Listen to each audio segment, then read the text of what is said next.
Now turn to section 1. Hear a man telephone a travel company to book a holiday. First, you have some time to look at questions 1 to 4.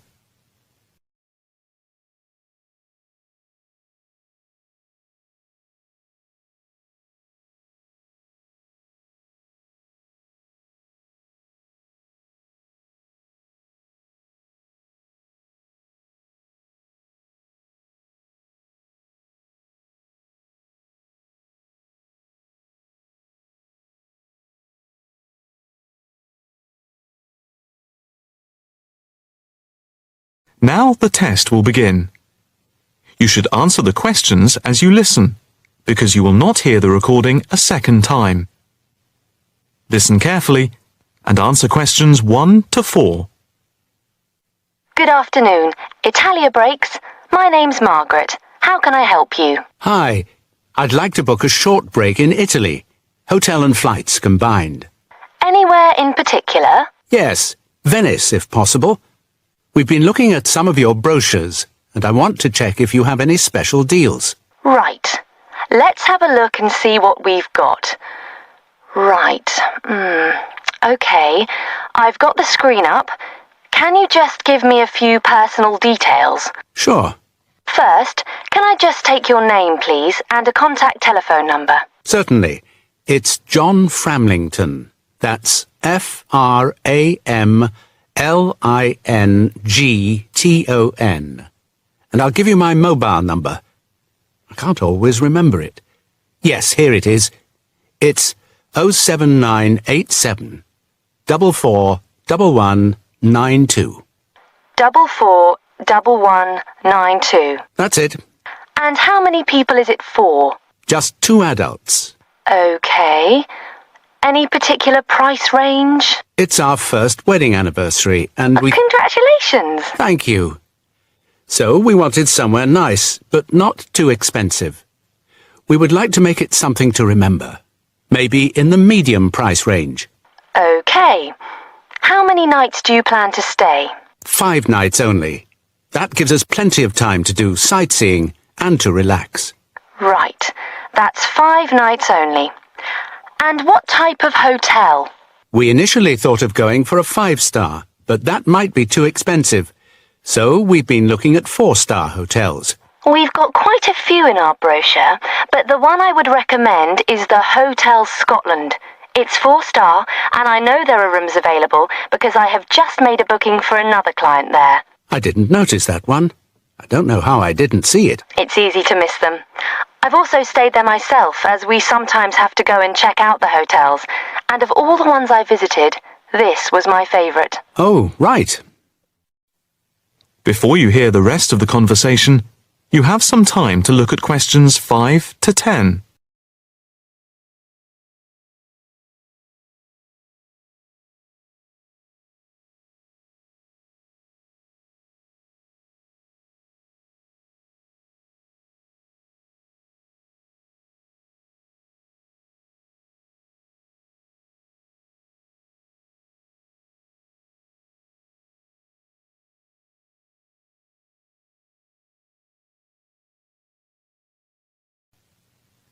Now listen and answer questions 5 to 10. What's the hotel like? It has a courtyard for breakfast. It's got 50 rooms. It's just been renovated, and so it's very stylish. Is it in the brochure? It's on page 63. Ah, yes. I can see it's right next to the railway station. But what appeals to me most of all is that the hotel's very convenient for all the water buses. And the idea of having a terrace with the room I really find very appealing. These are big pluses. It's probably the most central hotel we have. You might think it would be a bit noisy as it's in the main commuter area and a place where tourists go. But from experience, I can assure you the hotel is very quiet. Most of the rooms are facing away from the main thoroughfare. Can you tell me when you'd like to leave? The 17th of March. Coming back on the 22nd.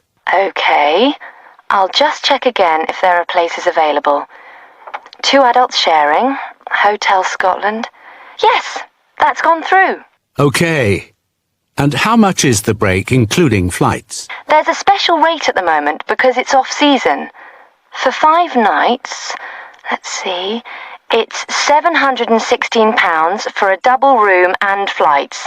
That includes airport taxes, but not insurance. Each?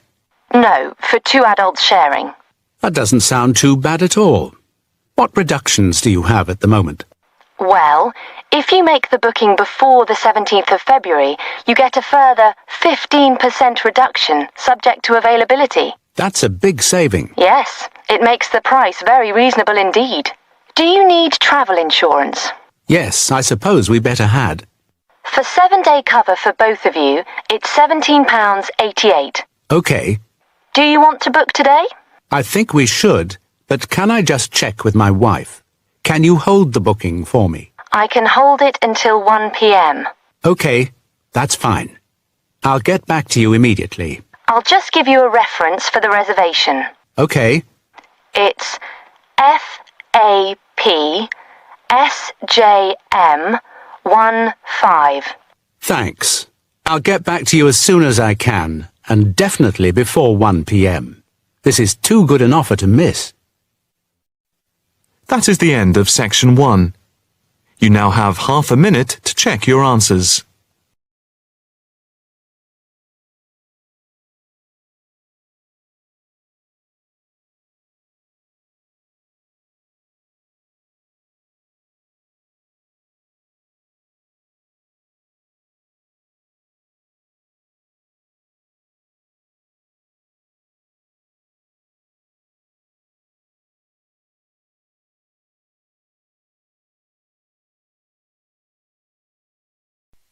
Now turns to Part 2. Part 2.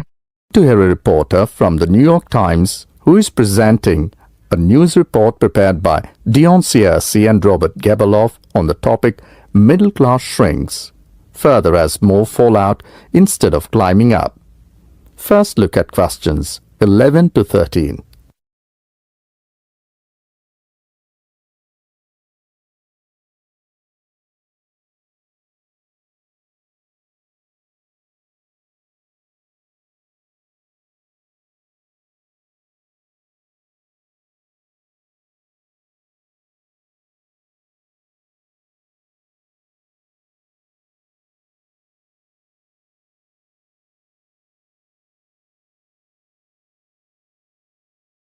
Now listen to the recording and answer questions 11 to 13. The middle class that President Obama identified in his State of the Union speech last week as the foundation of the American economy has been shrinking for almost half a century. In the late 1960s, more than half of the households in the United States were squarely in the middle earning, in today's dollars, $35,000 to $100,000 a year. Few people noticed or cared as the size of that group began to fall, because the shift was primarily caused by more Americans climbing the economic ladder into upper income brackets. But since 2000, the middle class's share of households has continued to narrow, the main reason being that more people have fallen to the bottom. At the same time, fewer of those in this group fit the traditional image of a married couple with children at home, a gap increasingly filled by the elderly. This social upheaval helps explain why the president focused on reviving the middle class, offering a raft of proposals squarely aimed at concerns like paying for college education, taking parental leave, affording childcare, and buying a home. Before the talk continues, look at questions 14 to 20.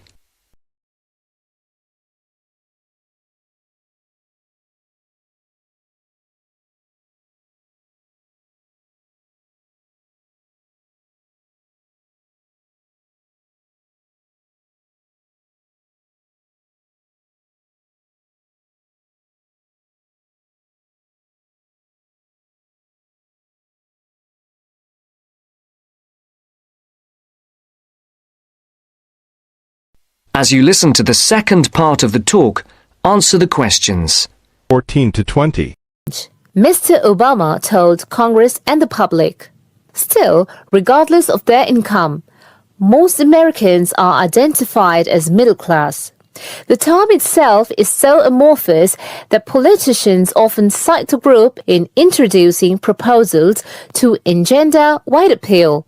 The definition here starts at $35,000, which is about 50% higher than the official poverty level for a family of 4 and ends at the six-figure mark. Although many Americans in households making more than $100,000 consider themselves middle class, particularly those living in expensive regions like the Northeast and Pacific Coast, they have substantially more money than most people. However, the lines are drawn. It is clear that millions are struggling to hang on to accoutrements that most experts consider essential to a middle-class life. I would consider middle class to be people who can live comfortably on what they earn, can pay their bills, can set aside something to save for retirement and for kids in college, and can have vacations and entertainment, said Christine L. Owens, Executive Director of the National Employment Law Project, a left learning research and advocacy group. That is the end of part 2. You now have half a minute to check your answers.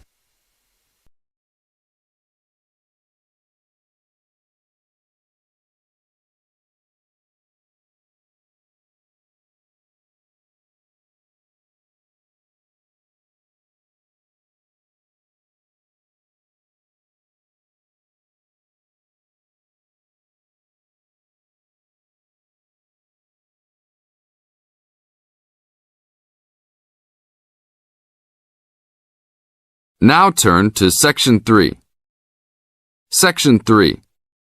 In this section, you are going to hear a conversation on animal protection.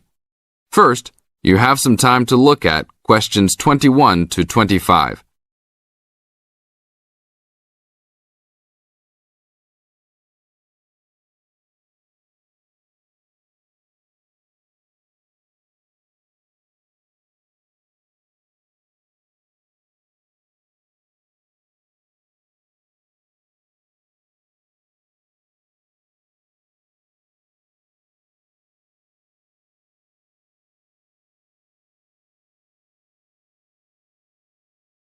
Now listen to the tape and answer the questions. 21 to 25.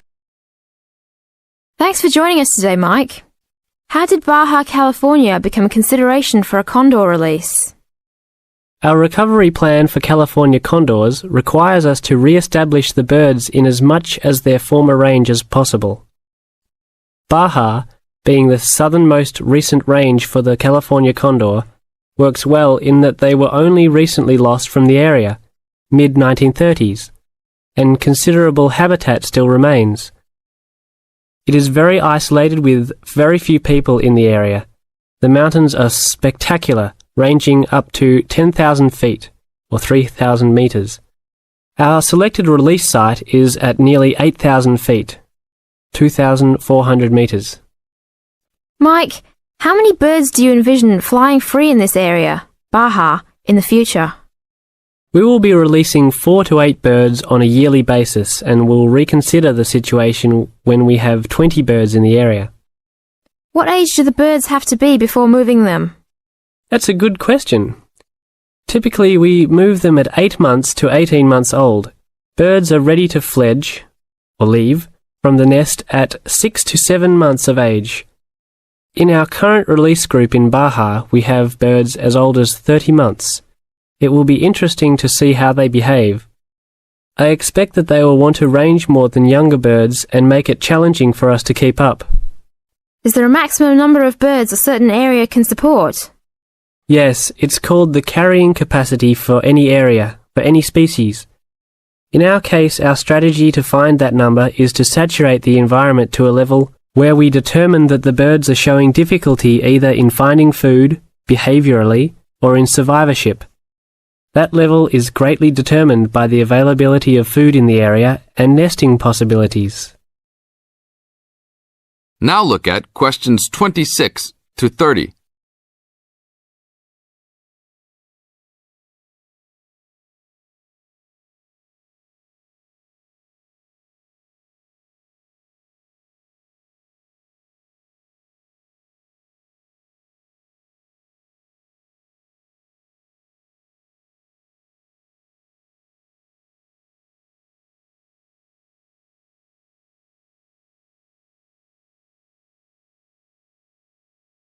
As the talk continues, answer questions 26 to 30. What do you hope to accomplish with this release in the long run? I expect that well within 10 years the condors will be flying north and joining birds already released in Southern California. Hopefully we will reach at least 150 birds in each of these populations within about 15 years. What would you say is the biggest contribution to the California Condor program's success? That would have to be the fact that we were able to breed the birds in captivity from the 27 birds we started with in 1987 to the 205 birds we have today. This is thanks to cooperation between the San Diego Wild Animal Park, the Los Angeles Zoo, and the World Center for Birds of Prey in Boise, Idaho. Are there any problems keeping track of and protecting your released animals outside of the US? Nope. We are using radio transmitters and will be using the new satellite and GPS transmitters as well. Which system is better? Using satellites. The advantages over radio telemetry are numerous. It makes it possible to keep up with the bird's flight without being led miles in a matter of minutes. It took the young condor only a week to migrate across the state, and with just radio telemetry, poor weather can keep a plane grounded, and not all roads are accessible to track them on ground. New technology will allow one to be able to track birds that are not accessible by plane. Also, it is a new way to gauge the effectiveness of reintroduction. How so? If a condor transmitter works properly, researchers will get a location every 10 days for about 2 years. Do you see an end in sight for the need to breed condors in captivity? Yes, that would be great. But it will take a while for us to establish the two wild populations and make sure that they are sustainable. Part of our recovery is to maintain a captive flock of 150 birds in various zoos around the country as a safety net for the future. This is the end of Section 3. You now have half a minute to check your answers.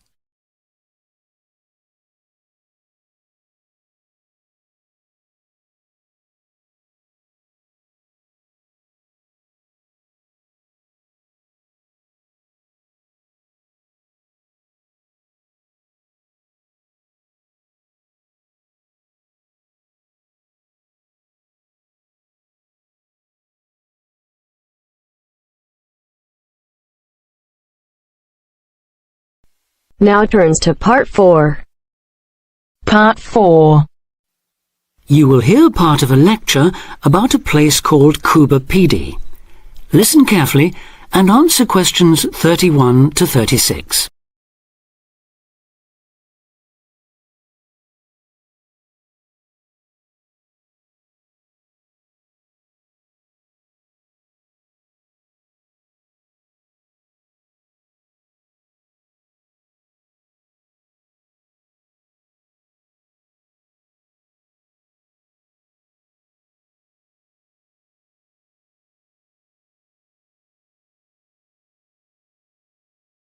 Listen carefully and answer questions 31 to 36. Good afternoon. Today, we're continuing this series of talks on the development of the Australian outback with a look at Cuba PD, the desert town of opal mines and underground living, which lies 860 kilometres north of Adelaide and 690 south of Alice Springs. The inaccessibility, harsh climate and almost total lack of water made it a highly unlikely place for human habitation. But that all started to change in 1915 with the discovery there of opals, the precious stones which seem to change colour according to their surroundings. Settlements were established following the First World War, when soldiers returning from the trenches of France brought with them the techniques of living below ground in dugouts. The Depression of the 1920s and 30s led to many prospectors leaving, but the town boomed again in the late 1940s when shallow new opal fields were discovered, and immigrants from Europe arrived in large numbers after the Second World War. It must be remembered, though, just how hostile conditions were. Daytime summer temperatures reached well over 50 degrees centigrade.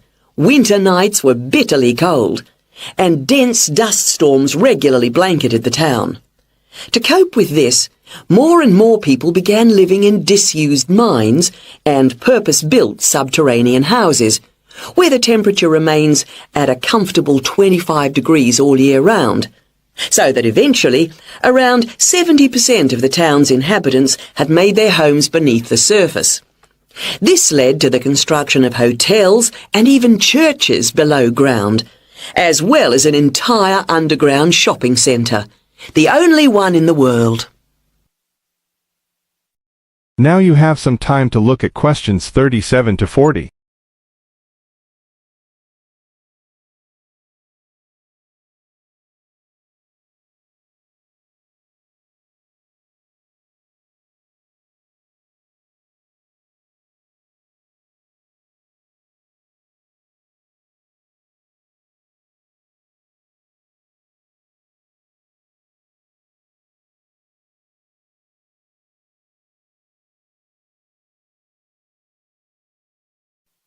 Now answer questions 37 to 40.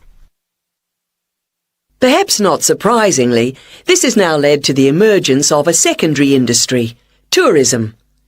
Increasing numbers of visitors come to see the tunnels and the caves with their ventilation shafts, the weird machines lying about in the town, and, just beyond it in the scorched red desert, the conical hills thrown up by the world's biggest opal mines. It's a logical stopping place for travellers too. The nearest town to Coober Pedy is Woomera, in the prohibited area once used for launching space rockets. But even that is an enormous distance away. Within the town itself, there are plenty of hotel rooms and a number of ethnic restaurants. Remember that Coober Pedy is one of the most multicultural places in Australia, with an estimated 45 nationalities represented, and its very own Opal Museum. A short distance from town, there's a section of the enormous barrier that runs thousands of kilometres across the country. The Dingo Fence, which is meant to keep these predatory wild dogs out of the sheep farming areas. Another attraction just outside town are the sets of various films made there, including Mad Max 3, as well as The Red Planet and Until the End of the World. Names that reflect the harshness of the terrain and temperatures there. The name Coober Pedy, incidentally, comes from an Aboriginal expression meaning white man's hole in the ground. Next, I'd like to go on to talk about Broken Hill, another mining town, but one that... That is the end of part 4. You now have half a minute to check your answers.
Give it to me.